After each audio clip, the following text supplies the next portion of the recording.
Good morning. Good morning. My name is Levi Brinkerhoff. It's a pleasure to be here with you this morning, and thank you for opening your church and just being willing to hear about what God has been doing in Ukraine and the current situation there. I have been serving as a missionary in Ukraine for 17 years, almost 17 years. In June it will be 17. Short story about how we moved there. My parents were the missionaries. At that time, I was 15 years old. I was born and raised in Crawfordsville, Indiana, about an hour and change from here. At that time, I was into drugs and drinking and doing all of those things as a teenager. I've been doing that for a couple of years, and my parents said, "We're moving to Ukraine, we're going to be missionaries," and I said, "No, I'm not."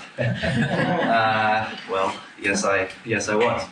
And when I would tell my friends, well, this is, I'm leaving and I'm going to Ukraine, they wouldn't ask, "Where is that?" They would say, "What is that?" That's about the knowledge that most people had about Ukraine, and really the only knowledge I had. I didn't speak the language, I didn't even know the alphabet at that time. About 2 months into living in Ukraine, at that time the only communication that I had with friends back home was email. There were no instant messages, there were no chats, there were no video messages or anything like that. So I started receiving messages that this friend overdosed on drugs, or this friend was arrested for drug-related charges, or ex-girlfriend was pregnant. And so it was about that time that I started understanding what God had done. He had moved me to the other side of the world to save me from the fate that a lot of people that I knew were facing. And at that time, all of the things that I had heard and learned in church, growing up in a Christian home, started to click, as it were, to make home in my heart. That if the Lord was so willing to move me to the other side of the world to physically save my life, how much more does the cross mean, where He came to this world to not only physically save, but to eternally save my soul. So I tell everyone that God didn't send me to Ukraine to save Ukraine, but He sent me to Ukraine to save me. And as Paul writes in 2 Corinthians 4, ministry certainly is a mercy of the Lord to us. So I'm thankful for His grace and His mercy to allow me to not only be part of His family, but to be in ministry in the church. My wife is Ukrainian. Her name is Anastasia. We have been married since 2009. We got married at 19. We have 4 children, 2 daughters, Nora and Mika. They're 6 and 4. And 2 sons, Soren and Levi. They are twins, and they are a year and a half. And they'll paint. It'll come in later. So the previous church that I served in Ukraine, I served as the associate pastor for 12 years. I was also involved in many other areas of ministry, was the worship leader, social media ministry leader, and so on.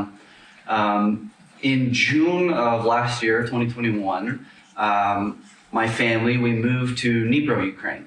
That is my wife's hometown. We moved there with a vision to plant a church. And the burden that the Lord gave us for this church plant was to plant a gospel-centered, healthy church that will plant more gospel-centered, healthy churches in the city.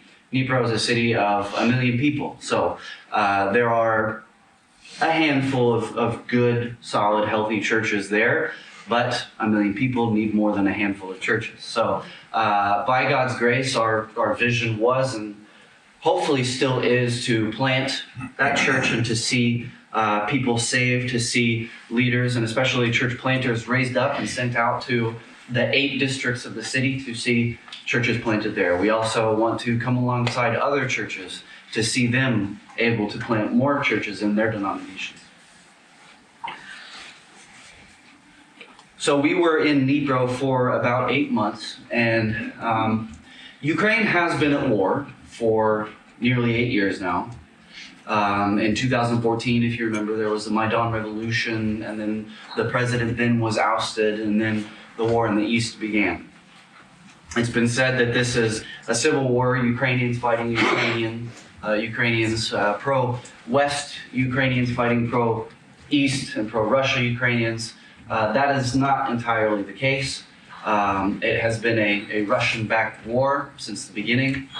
But honestly, since about 2015, a year into the war, it's basically been life as usual. There were a lot of refugees from the east in 2014 and 2015 and from Crimea in the south who moved from there and came into our cities, into our churches, and we ministered to them, and we continue to minister to their families who remain home because a lot of the elderly weren't able to leave or didn't want to leave their homes. So pretty much it's been life as usual for 7-8 years. At about the same time, I'm sure that all of you started hearing about the troop buildups on the borders of Ukraine in Russia and in Belarus. We started getting that news as well. And honestly, most people, we didn't know what to do with that information. Due to the political scene and things like the pullout from Afghanistan, we didn't know if this was just saber rattling, if it was Putin trying to do a show of force, and the United States trying to show that they know everything that's going on. So really, we didn't do a whole lot with that information. And in reality, things like this have happened before at a smaller scale, but there have been troop buildups and things like that before on the borders. So we didn't do a whole lot. However, because our children are so young, my wife and I came up with a plan. You know, if this happens, then we'll do this. If that happens, we'll do that. On February 24th, I was awoken at about 6 in the morning. My daughter is in first grade, and I had to be up at 6:30 to get her ready for school. And one of my friends from Kiev called me, and I didn't answer. I hung up the phone because I wanted to sleep another half an hour. And then he called me again, and so I messaged him back. I asked if everything's okay, what's going on, and he asked if I'm okay. I thought, well, that's strange. So I opened up the news on my phone, and I saw that Kiev, Dnipro, where we were, Odessa, Kharkiv, and other cities had been struck, had been missiled. So, according to our plans, it was a worst-case scenario from the get-go. So I knew that because of the plan that we'd established, we will head for the border. And just to paint a picture, if you imagine a map of Ukraine, say the map is here, Dnipro is very far east. So by car, we're about 3.5 hours from the Donbass region where all of the conflicts have been happening since 2014-15.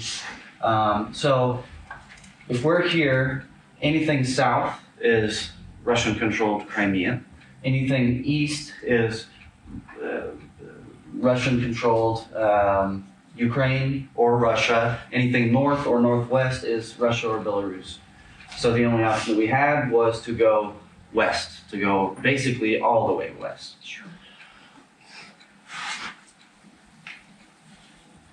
So I was up at 6 o'clock. We were attacked at 4:30 in the morning. I didn't hear it because it was on the other side of town.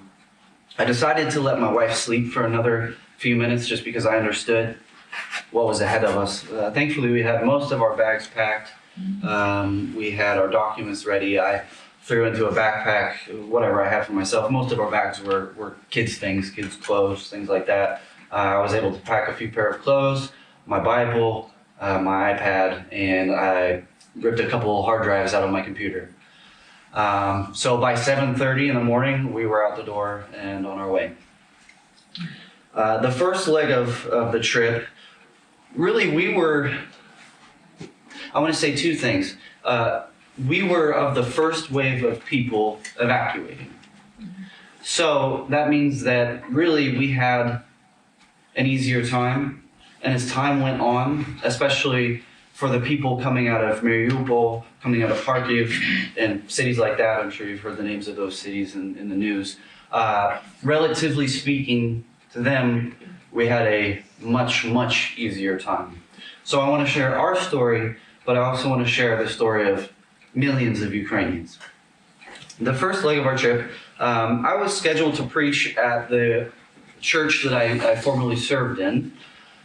This was Thursday. I was scheduled to preach Sunday. So our plan was to go to that town and spend the next few days there and just kind of monitor the situation. We weren't sure what was going on. We knew that Kiev and our city, Dnipro, and different cities had been attacked, but we didn't know if that was a distraction while Russia tries to expand the territory in the east. We didn't know, so we were just going to watch and make decisions on the fly. We spent one night with a friend from the church there, and the next morning I decided that we had to move on. The next leg of the trip was an 11-and-a-half-hour drive. We went to a town in central Ukraine. It's closer to the west. It's southwest of Kiev. And we stayed with some friends of ours who were planning on moving to Dnipro this summer to serve with us in the new church plant. It turned out that they were planning on staying, but because of the situation, the 2 nights that we stayed there, just so that the kids could rest, there were attempts to shell the city that we were in, but they were shot down. So the family that we were staying with decided also to evacuate. I got news that a friend of ours who has been serving as a volunteer chaplain in the East since 2014, her name is Sasha. She was going to be in town, so I gave her a call and asked her how she's doing. She was traveling with her 80-year-old mother, and they had traveled further than we had at that point. And so I called her and I say, Sasha, how are you doing? Do you need anything? She said, I'm out of gas, I'm out of money, I'm out of food, and we need a place to stay. I said, okay, well, I'll do what I can. So I drove and I met her, and I was able to, thankfully our cards were working, our bank cards, so I was able to fill up her tank and give her whatever cash we could. I tried to take cash out at about 6:45. All of the machines were empty at that point. So there is no cash in Ukraine to this day. Got them a place to stay overnight and got them some food. And our plan the next morning was to essentially travel in a caravan of 4 cars. Our family, their family, a family from the church, and Sasha and her mother. So we were leaving at 7 in the morning. 7 o'clock comes and goes, and Sasha's not there. So I call her and I say, we're ready to leave. Will you be here soon? And she told me that, and we knew that these types of things were happening, but she said, my guys in the East, the military that she had served for so long, had given her intel that the Russians had a hit on her head because of her service for the last 8 years. And she said, I already left. I didn't want your family to be in danger. So we departed from there, and we were traveling west. Initially, our plan was to travel to Poland. Previously, we had considered planting a church in Poland, in Krakow, and I had taken some trips there and met pastors there, and so I had some connections, and one of the pastors of the church in Krakow said, you can come and stay with us, we'll get you whatever we need. So that's where we were going. There were a few problems. The first problem was fuel. There were fuel shortages, and you could only get a maximum of 10 liters. We're on the metric system. I don't know how many gallons that is. A few gallons at a time. Thankfully, I had 40 liters of fuel in canisters with us, so just in case, I had a half a tank of fuel. But there is a sign of God's faithfulness. First, a lot of cars have been they've changed the cars and converted them to propane. So the vast majority of the lines at gas stations were for propane, and these lines were anywhere from half a mile to a mile long. My van is diesel, and we never had to wait for more than 3 or 4 cars. I never went under a quarter tank of gas that whole trip. We decided to reroute from Poland, which is basically due west, to Hungary, which is more southwest. Because we got news that at that point in time, again, this is very early days in the war, so it was very chaotic, but at that time there were no evacuations by train. It was only by car. And there were two ways to cross the border, either by car or by foot. And we got news that the borders into Poland by car, the wait would have been about 30 hours. So we decided not to do that. And the reality is it's still winter. And there were children who died of hypothermia at the borders because cars ran out of gas, and so there was no more heat, or they were walking through the borders. And what can you do? There's 1 million people trying to cross the borders. That leg of the trip, we drove for around 15 hours.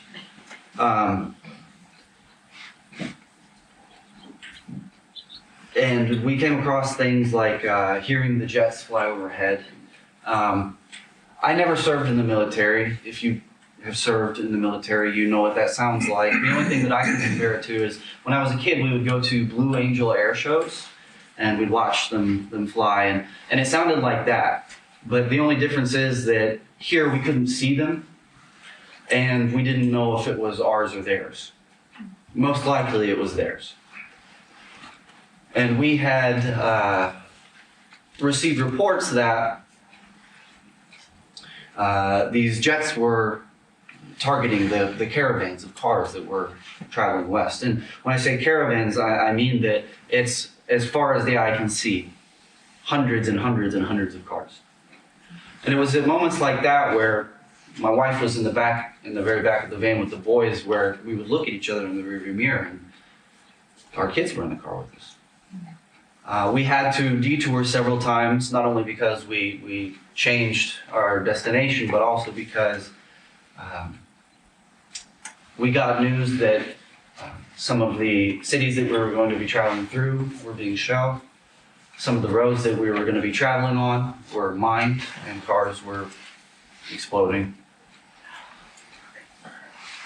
So we made it to our final destination in Ukraine and spent a couple of nights there and crossed the border, and God was with us. It only took 7 hours, and then we drove a few more hours to the destination in Hungary, where we met up with other missionaries from Ukraine, some friends of ours.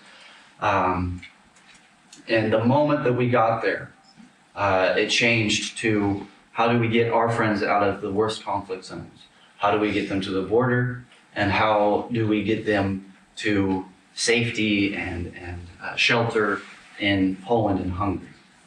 All of my wife's family was still in Dnipro, and it took several days to evacuate her mother by train. The rest of her family, her aunt, her cousin, her brother, are still in Dnipro right now. Over the last couple of weeks, Dnipro has been attacked several times. They've hit military compounds, they've hit fuel stations, they've hit kindergartens, apartment buildings, and factories. So we spent, I believe, 10 days in Hungary, just trying to work out the logistics of evacuations and shelter, and serving the other refugees who are coming through. And then on the 9th of March, we traveled to the States, and we have been in Indiana, and I'll share a little bit more about what we're doing in Indiana in a few minutes. There are a few things that, and I'm sure that you all know this, but there are a few things that we have to understand about this war. It's not Ukrainians versus Ukrainians. It's openly Ukrainians versus Russians. It's not that the Russian-speaking population of Ukraine is somehow pro-Russia because we speak Russian, and as a part of the Russian-speaking population of Ukraine for almost the last 20 years, I can attest to that. The language you speak doesn't dictate or somehow show who you support or don't support. This is not a peacekeeping mission. It's not a special operation. Really, it's not even just a war. as genocide and terrorism. The attitude that in America we've had over the last 2 decades towards the Taliban and ISIS and other terrorist groups is the same attitude that we should have against the Russian forces in Ukraine.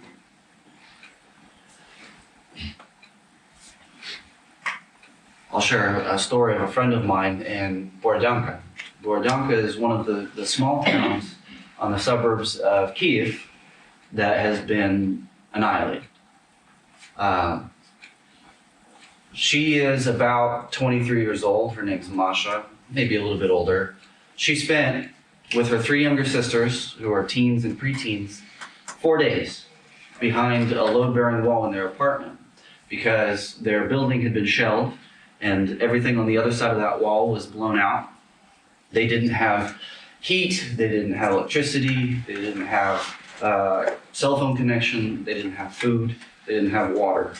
And they spent 4 days behind this load-bearing wall praying for rescue. Ultimately, they were rescued. And they were taken to Hungary and stayed with a friend of mine. And well into their stay, this was at least a week into them being there, I was talking to my friend and asking how they're doing. And she said that Masha and her sisters, they don't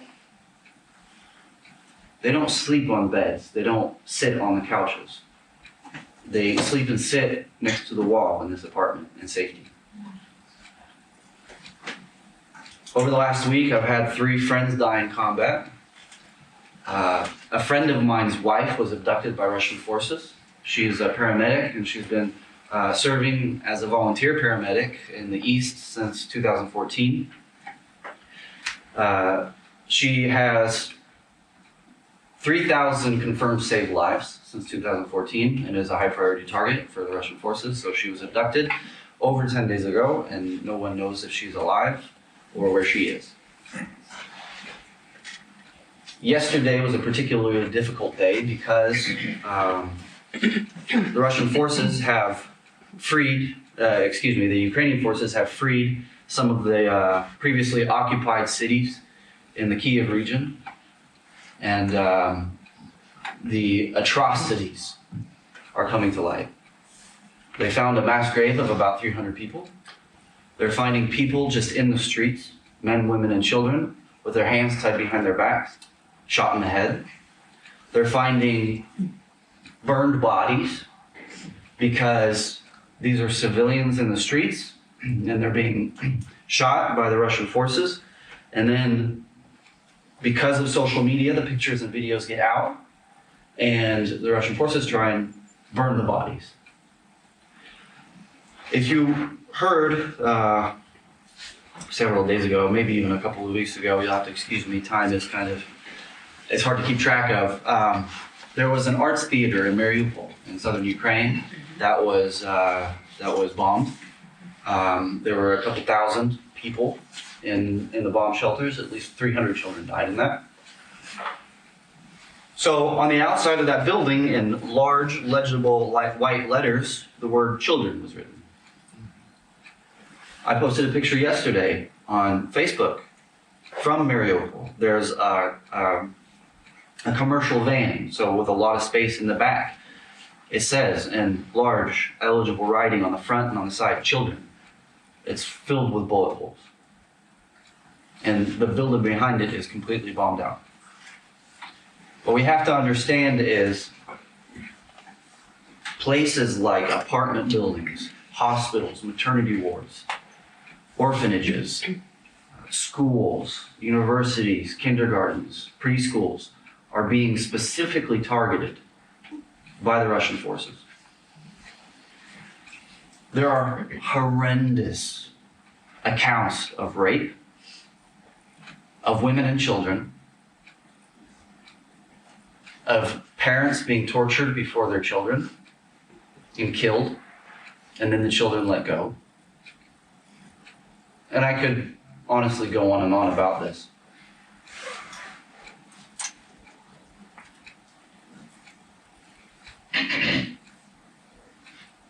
We believe in a God who is victorious. He already is victorious over the greatest enemies. On the cross, Christ procured victory over sin and death and Satan and hell.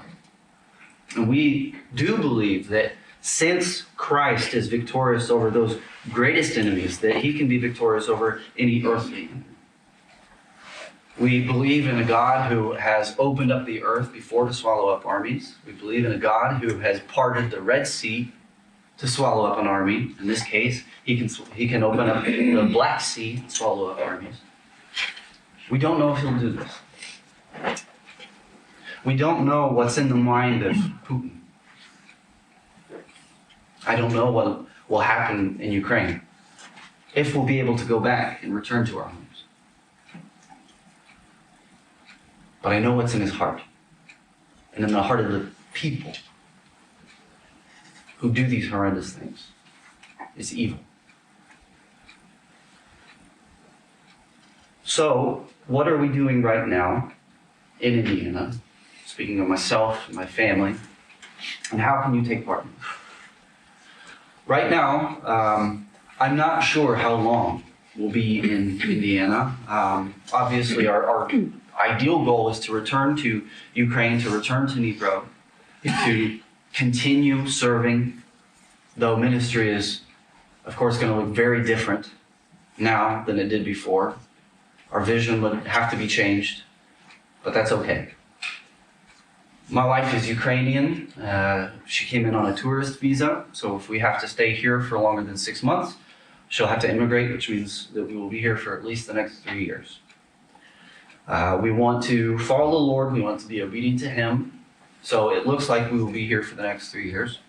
What I'm doing right now is I'm traveling to different churches and organizations and sharing with people the reality of what's going on, and gathering finances, gathering humanitarian aid to send to Ukraine. So where do the finances go that are being sent to Ukraine, specifically that I'm gathering? They go to 3 places. First, one of the things that is very important to me is there are a lot of pastors that I know and other volunteers, both believing and unbelieving, who are going into the worst conflict zones. Again, this is places like Mariupol, Chernihiv, Kharkiv, and so on. They are driving in there with a van load of humanitarian aid, dropping that off, and then evacuating as many people as they can. There are groups of these vans that can evacuate up to 100 people a day, if they can get in. The reality is that they don't have much, if any, assistance from the military because they can't be given that assistance right now. So it has been very important to me that these people who are risking their lives to save others be protected. I've been able to get a few bulletproof vests to send to Ukraine, but because of laws and licensure, I can't send those to specific people. They can only be sent to the front line, which I'm grateful for. So since the very beginning of the war, my prayer has been that in Ukraine, vests would be able to be mass produced so that they can get to those people in specific. A little over a week ago, a friend of mine who's a pastor in Kiev said that that's exactly what they're going to be doing. So with some of the funds that I've been able to raise, I was able to send them $10,000 and they can make 50 vests out of that. I would like to, over the course of the next month, send them $10,000 more so that they can produce 50 more vests. Also, funds go towards the church that I previously served in. They have seen over 150 refugees come through their church. They've been able to receive and give shelter to and food to those refugees and help them get further west or find a place to stay in Europe. They're still there, even though Kremenchuk, which is about 20 miles away, has been shelled. The pastor there is not leaving. He's American. He's staying so that he can serve those refugees. Some of those refugees are getting saved, and they're staying in Svitlovodsk, in that town, and not moving on so that they can serve other refugees who are coming through. So I want to aid them in their efforts to serve these refugees, to serve the city that they're in. They're also working on getting humanitarian aid to the worst conflict zones, to getting people evacuated out of there and doing other things. I will be aboard. There's a 501c3, a nonprofit that's being created. It will be that pastor, myself, and another person. And over the course of the next 3 years, because church planting has changed so drastically in Ukraine and in especially Eastern Europe due to the refugee crisis, we will be investing in new church plants, both within Western Ukraine and Eastern Europe, where many millions of Ukrainians are.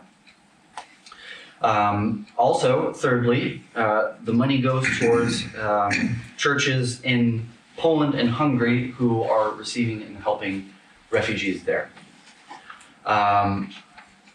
A couple of things about this crisis. Sooner or later, and it's already beginning, the news cycle will change, as it does every time. The next big thing will happen, and those people will need our help. They will need our prayers, they will need our service, they will need our finances. And that's perfectly fine. However, the reality is that even if the war somehow miraculously ended today, the humanitarian and refugee crisis will last not 6 months, not a year, but 10, 15 years at best. Why? Because of the scars that many people have, like Masha that I shared about.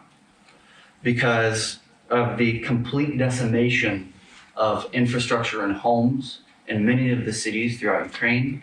And because so many of the worst cities are so heavily mined. And many of the major roads in Ukraine are so heavily mined. It will take a very, very long time before it's even safe for people to return, if they can return.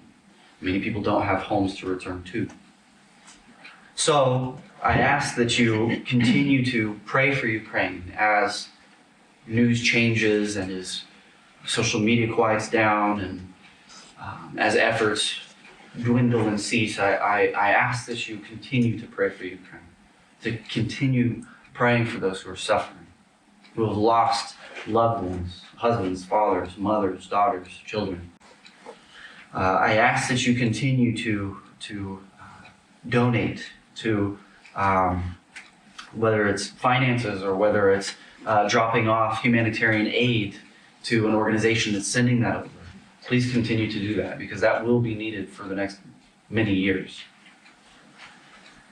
Secondly, please contact your local representatives. And I tell people, this is the Ukrainian part of me coming out, I tell people not to request but demand. That first, the Ukraine be made a no-fly zone. Of course, what do you call them? Airline companies are not flying over Ukraine because it's so dangerous. However, officially the sky has not been closed. Why is this important? Because bombings are happening, and understand that even if officially the sky is closed above Ukraine, that's not going to stop the bombings. However, what that does is it adds one more rule of engagement. And one more rule of engagement that is broken means more sanctions on Russia. More sanctions means more pressure, and more pressure, God willing, means a quicker victory.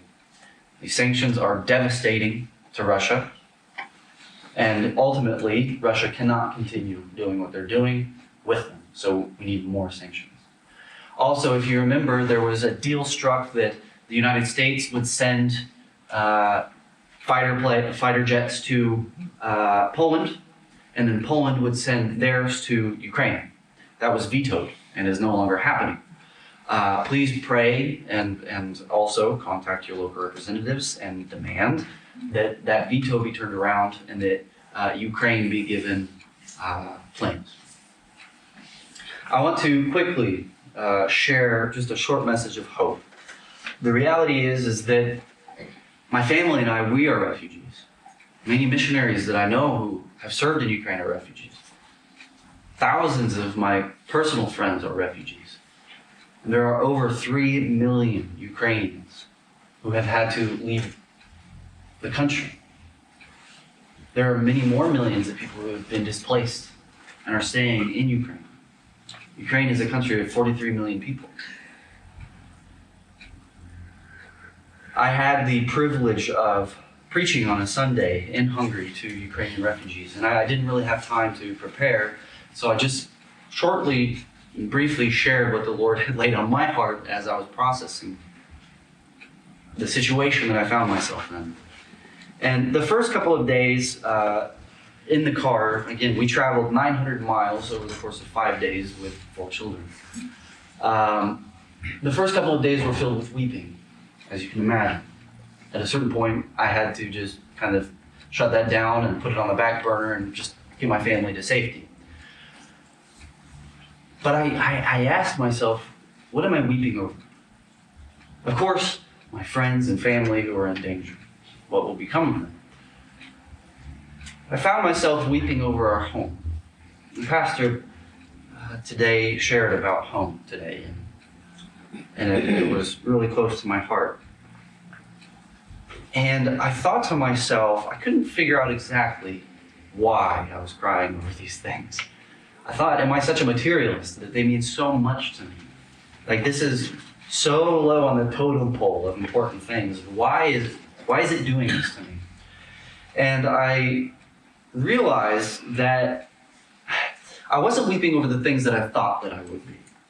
I wasn't weeping over my guitar that I've had for nearly 20 years, or just these other things that I thought these are the most precious things in my life. I was weeping, and if you're a parent, I'm sure that you can understand this, over things like, for Christmas, we got our daughter, our oldest daughter, a smartwatch, and it has a SIM card in it. She can call, we can call her, we can send each other voice messages, and we can keep track of her because she's in school. And really, she only wanted it because all of her friends in first grade had it, so she was super excited about it. Well, we grabbed the smartwatch, but we forgot the charger.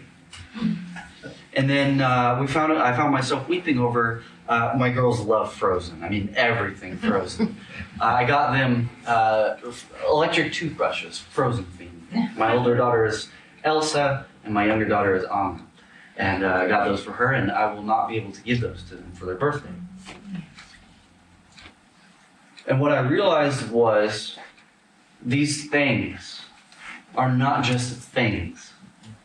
Right? The magnets that we have on our fridge from vacations that we took together as a family, or the pictures that all our kids drew for us for our birthdays and things like that. These are not just things, this is the life that we've lived. And our home is not just the roof over our head, but it's the representation of our safety, of our hopes, of our dreams, of our desires, of our friends, of our family. That apartment that we lived in was, and by God's grace, will still be the place where dozens, if not hundreds of people will come to know the Lord. Millions of people have had that ripped away from them by evil men. They've lost that place that represents their dreams and their hopes and their desires and the life that they've lived.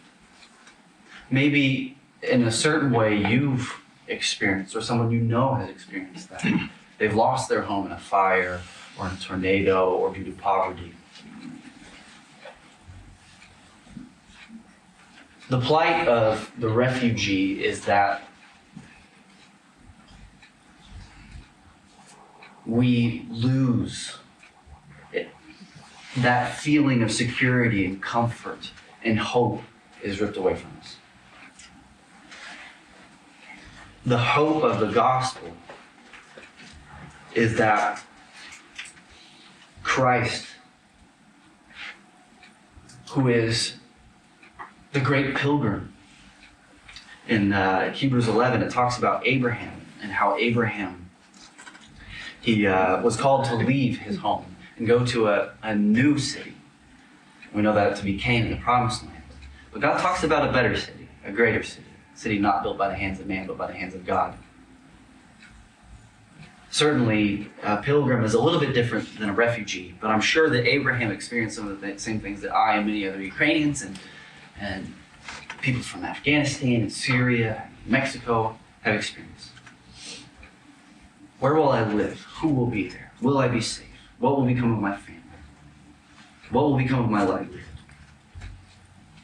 Christ is the greater Abraham, the greater pilgrim, who left the safety and the hope and the glory of his home and came into a foreign and distant and dark land, dark city, full of danger. There's a great respect in Ukraine for those pastors and for those volunteers who are at the risk of their lives going into the most dangerous places to evacuate those who can't save themselves. Christ is the greater pilgrim who not only at the risk of his life, but at the cost of his life, came to take us out of that dangerous city, that broken homeland, to take us to a greater city built by the hand of God. That is the hope of the refugee. That as we all experience to one degree or another in our own ways, the brokenness of our homeland, of our city, as it were, we have the promise through Christ of a greater city, of a city, as we read in Revelation 21, where there will be no more pain or sorrow or death or tears, but God says, I will be your God and you will be my sons. Because Christ is the great pilgrim, we not only have that eternal hope that we wait for that strengthens us today, but we have, as it says in Hebrews, a compassionate high priest who understands our suffering, who understands the sorrow of our souls. And as I personally walk through this and walk through it with my wife, who's experienced the same thing, as we walk through this with our children, our older daughter weeps about her friends who have stayed in Ukraine and is worried about them, her teacher, her school. Our younger daughter, though she doesn't understand much, she's become more aggressive. She's not eating very well. As I walk through this with my family and try to serve others as I can, the only hope that we have to hold on to is that greater home that we have in Christ. So thank you for being here today. Thank you for your time. Thank you for listening.